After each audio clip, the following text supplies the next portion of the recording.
ఫట్మని cut చేస్తే all India level Hercules of Indian cinema Baahubali, భారతీయ cinema Baahubali, mister perfect ప్రభాస్తో cinema అనగానే అస్సలు భూగోళం బద్దలైంది ఇండస్ట్రీలో ఆ న్యూస్ వచ్చిన రోజున. అసలు అది ఎలా జరిగిందండి? న్యూస్ మేమే ఇవ్వలేదండి. మీరు ఇవ్వలేదు, సోషల్ మీడియాలో ఎవరు న్యూస్లు ఇవ్వకుండానే అది జనరేట్ అయిపోతుంది. దాని గురించి ప్రత్యేకంగా పెట్టుకుందాం సార్. అంతేనా? 4 ముక్కలు చెప్పండి. ఇప్పుడు మీరు ఎందుకు వచ్చింది, ఎలా వచ్చింది అని మాట్లాడింది కానీ, but what is your experience? There is lot of expectation around. అదే సార్, అది ఆ సినిమా స్టార్టింగు ఎండింగు దాని గురించి చెప్పాలనంటే అదొక పెద్ద గ్రంథం. అదేంటంటే అది ఇంత సింపుల్ గా మాట్లాడే విషయం కాదు. నెక్స్ట్ దాని స్టార్ట్అప్ అలాగే ఉండాలి, దాని ఎండింగ్ అలాగే ఉండాలి. అది చెప్పే విధానం గ్రాండియర్ ఇన్ ద సెన్స్ అంటే మీరే అంటున్నారు ఇవన్నీ ఇన్ని చేశారు, దీని తర్వాత స్పెక్టాక్యులర్ గా మీరు ఆ రేంజ్ లో చేస్తున్నారు. అల్టిమేట్ ప్రాజెక్ట్ కదా అది. ఇట్లాగా సరదాగా ఇలా జరిగిందండి అని అలా అనలేం.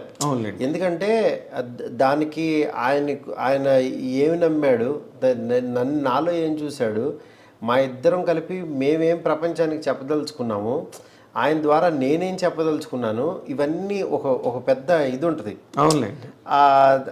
దాన్ని యాక్చువల్గా డెఫినెట్గా ఏదైతే ఎక్స్పెక్ట్ చేస్తారో దానికి 1% ఎక్కువ ఇస్తాను తప్పించి 1% కూడా తగ్గించినని మాత్రం ప్రామిస్ చేస్తాను. Very nice. అది వెరీ నైస్. ఎందుకనంటే వేరే వాళ్ళకి ఆయన వాల్యూ ఎలా తెలుసో నాకు తెలుసు. వేరే వాళ్ళకి ఇప్పుడు చాలామంది అనుకుంటారు ఫ్యాన్స్ కానీ వేరే వాళ్ళు కానీ యాక్చువల్గా మా హీరోతో ఎలా తీస్తాడో, ఇతని దగ్గర నుంచి ఎలా అనుకుంటున్నావు, ఇవన్నీ ఎక్స్పెక్ట్ చేస్తున్నావు, ఇవన్నీ ఎలా అనుకుంటారో వాళ్ళకంటే 1% ఎక్కువే ఉంటాను నేను. అలా ఎక్కువ ఉంటేనే యాక్చువల్లీ ఈ స్థాయిలో ఉండగలుగుతాను. ఇది మీ ఫ్యాన్స్ అవ్వచ్చు, వేరే వాళ్ళు అవ్వచ్చు, మళ్ళీ హీరోకి అది నచ్చజెప్పి ఆడియన్స్కి ఏం కావాలో అది ఆయన దగ్గర నుంచి డ్రా చేసి వీళ్ళకి ఎలా చూపించగలుగుతున్నాం, ఆ మీడియేషన్ నేను ప్రాపర్గా చేయగలుగుతున్నానా లేదా, ఆ పాత్రని నేను చేయగలుగుతున్నానా లేదా అనేది నా మనసాక్షి తెలుసు. అది త్వరలో మీకు తెలుస్తుంది. అదే అంతే సింపుల్. కానీ ఒక చాలా వెరీ వెరీ ఇంట్రెస్టింగ్ ప్రాజెక్ట్ అండి ఇది. ఎందుకంటే ఓ పక్కనేమో అవతల మీకు కాదు, నాకు కూడా ఇంట్రెస్టింగ్ కదా. మరి మీకు ఇంట్రెస్టింగ్ కాదు సార్, మీకు అసలు ఇప్పుడు అది చాలా పెద్ద సావనీర్ అంటారే. అవును, ఇట్స్ బిగ్ సావనీర్ సార్. ఒకటే సార్, బిగ్ సావనీర్ అనుకుంటే అది బిగ్ సావనీర్ సార్. అది ఒక పని అనుకున్నాం అనుకోండి, అది 18 అవర్సే కష్టపడతాం సార్. ఇప్పుడు సీఎంకైనా 24 అవర్సే, నార్మల్ వాడికైనా 24 అవర్సే. అమ్మ సీఎం సీట్లో కూర్చున్నాను, నాకు 4 గంటలు ఎక్స్ట్రా కావాలంటే ఏమి రావండి. కానీ మన వర్క్ని యాక్చువల్గా ఈ సీఎం పదవిని ఎలా ఇది చేస్తున్నాం, ఎలా టైం ఇస్తున్నాము, మెంటల్ పీస్ ఎలా గెయిన్ చేస్తున్నాం, మధ్య మధ్యలో బ్రీతింగ్ స్పేస్ ఎలా పెట్టుకుంటున్నాం, దేనికి ఇంపార్టెన్స్ ఇస్తున్నాం, దేనికి మన మాట అవ్వచ్చు, మన పని అవ్వచ్చు, దానికి వాల్యూ ఎంత ఇస్తున్నాం అనేది ఉంటుంది. వాల్యూ ఆఫ్ ద వర్క్ అంతే. ఇప్పుడు నేను ఆ ప్రాసెస్లో ఆ పొజిషన్లో కూర్చుని ఇప్పుడు దీనికి ఎంత టైం పెట్టాలి, ఇక్కడ ఎంత ఎఫర్ట్ పెట్టాలి, దీనికి ఎంత వాల్యూ ఇవ్వాలి అని చెప్పి అవి చూస్తున్నాను నేను. ఓకే, అంతే. Very nice. అంటే ఒకదానికి మాత్రం మేము ఐ డ్రీమ్ తరఫున మీకు థ్యాంక్స్ చెప్పాల్సిన, నేను నాగేంద్ర కుమార్ జర్నలిస్ట్గా కూడా నేను మీకు థ్యాంక్స్ చెప్పాలి. అదేంటంటే నార్మల్ మైండ్ సెట్స్ ఎట్లా ఉంటాయంటే, ప్రభాస్ రేంజ్ ప్రాజెక్ట్ చేస్తున్నప్పుడు వాళ్ళు అంత తొందరగా అసలు యాక్సెస్ అవ్వరు, మాట్లాడరు, ఏదో అసలు ఇంకా అల్టిమేట్ ప్రపంచాన్ని ఓపెన్ చేస్తున్నట్టుగా.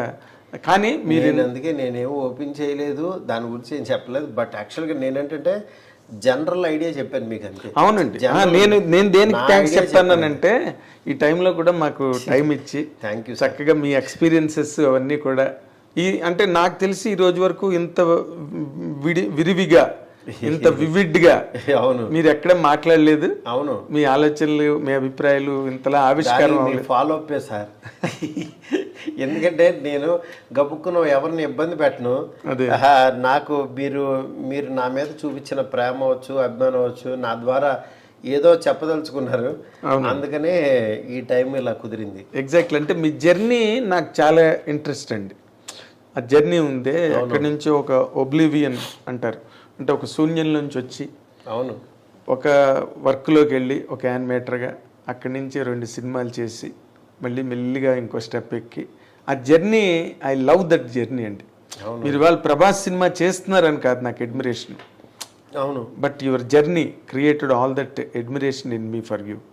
అందుకని నేను ఎప్పుడైనా అసలు I wanted to bring out many things from your heart and you have really fetched me that opportunity to really at this point of time. Thank you so much thank you. మా ఐడ్రీమ్ ప్రేక్షకుల తరఫున కూడా, మా సంస్థ యాజమాన్యం తరఫున కూడా మీకు థ్యాంక్స్ చెప్తున్నానండి. Thank you sir. We wish you all the very best sir. ఎందుకంటే we wish you many more milestones and achievements in your career. ఇప్పుడు మీరు చేస్తున్న ప్రభాస్ సినిమా మొత్తం ఇండియన్ సినిమాకి ఒక జవాబు కావాలని కోరుకుంటున్నాం. Thank you sir. Thank you very much. All the very best అండి.